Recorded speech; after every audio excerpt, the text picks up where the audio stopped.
Saludos, soy Tomás Alberto Torres Murillo y les hablaré del tema de tensor, definición y notación. ¿Qué es un tensor? Si buscan las respuestas a esta pregunta, pueden salirle cosas por el estilo como que es un arreglo de números, es una generalización de vectores, es una aplicación multilineal o es un objeto matemático que se puede transformar como tensor. Estas no son respuestas muy claras y pueden dejar más dudas que respuestas. Entonces, para poder definir qué es un tensor, primero hay que hablar un poco de lo que es un vector. Un vector se refiere a una magnitud que además posee dirección. Cosas como la fuerza son un vector, es un ejemplo clásico de vector. Aquí es representado por una persona empujando una caja o una persona jalando una cuerda. En ambos casos, ambas personas están ejerciendo una magnitud en una dirección en particular. Existen varias formas de poder representar un vector. Puede representarse gráficamente en un plano o en un espacio al asignar las magnitudes horizontales y verticales, es decir, en X, y en el caso de que sea en un espacio en Z también, para sumar estas direcciones y poder formar un vector en las direcciones que nos están indicando estas magnitudes, estos componentes.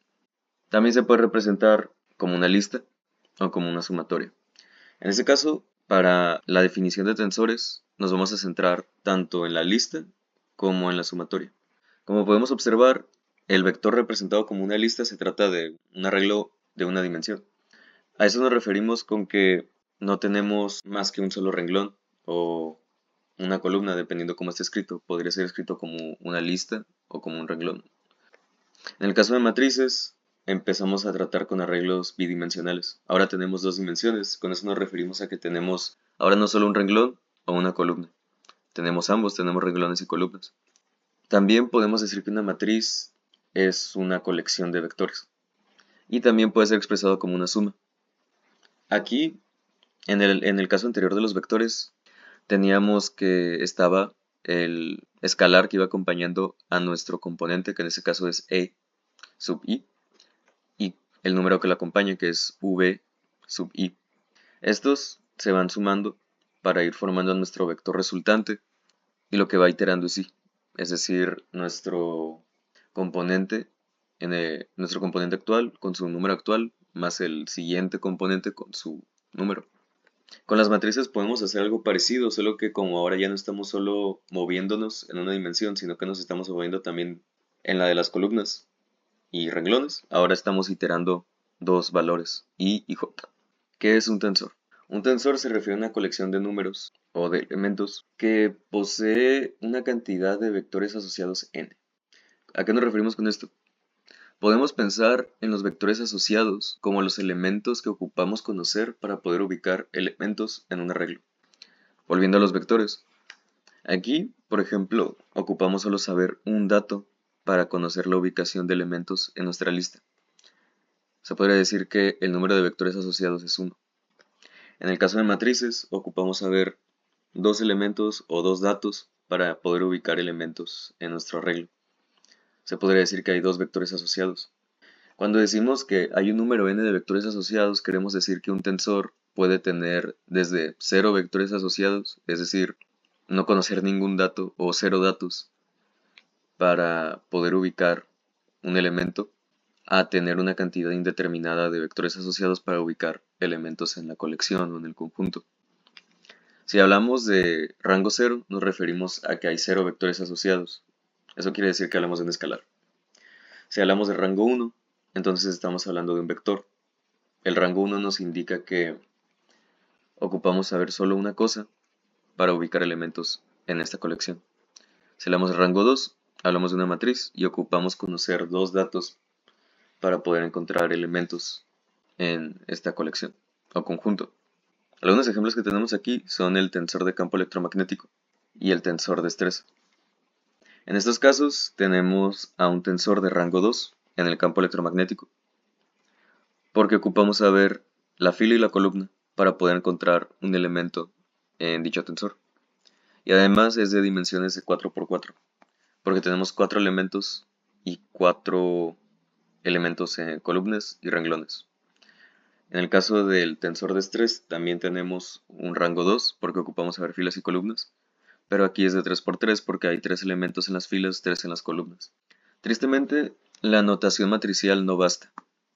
Es decir, no podemos simplemente decir las dimensiones del tensor y el rango y escribirlo como si fuera una matriz o un vector, porque cuando hablamos de tensores de rangos superiores, las cosas empiezan a complicar mucho. Por ejemplo, este es un tensor de rango 4 y aquí ya no basta con expresarlo como si fuera una matriz con dimensiones y un rango. Para esto llega la notación indicial o la notación de Einstein al rescate. En este caso, ahora los tensores pueden ser representados de la siguiente manera. Una t representa un rango 0, que como dijimos es un escalar. Una ti representa un rango 1, un vector. Una tij representa a un rango 2, una matriz.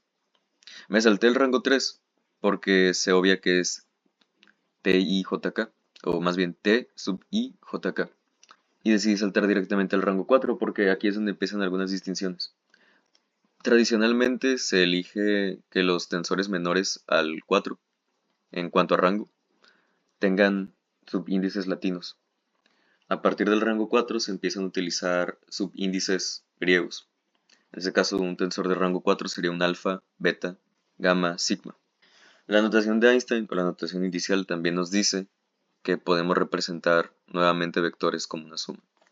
Hay que recordar que muchos vectores, como son tensores, pueden seguirse representando como sumas. La forma normal de hacerlo sería expresar la suma. Por ejemplo, aquí elegí un vector de 3 elementos.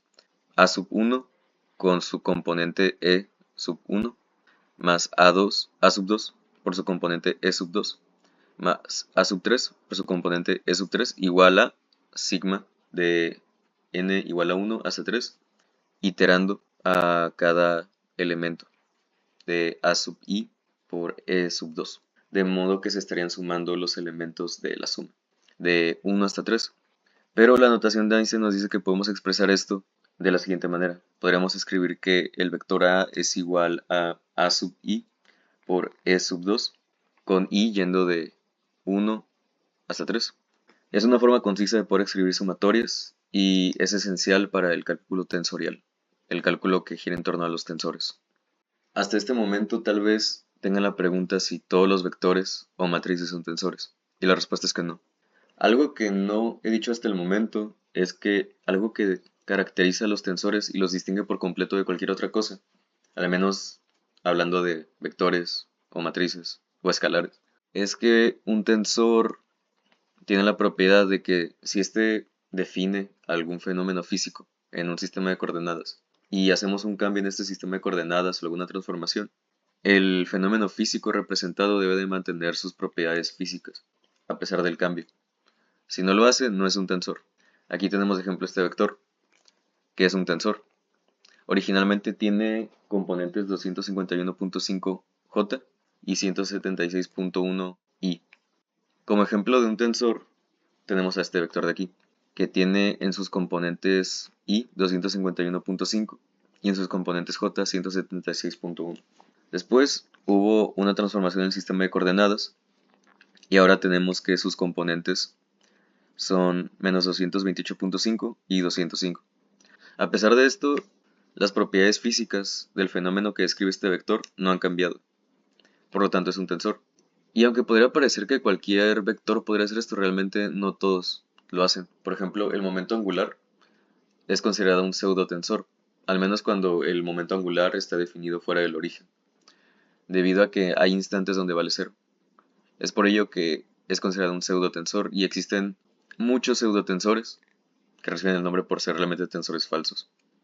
Por el momento esto ha sido todo. Gracias por su atención. Aquí tengo mi bibliografía por si quieren eh, llegar a información más detallada sobre lo que hablé. Gracias por su atención. Esto ha sido todo.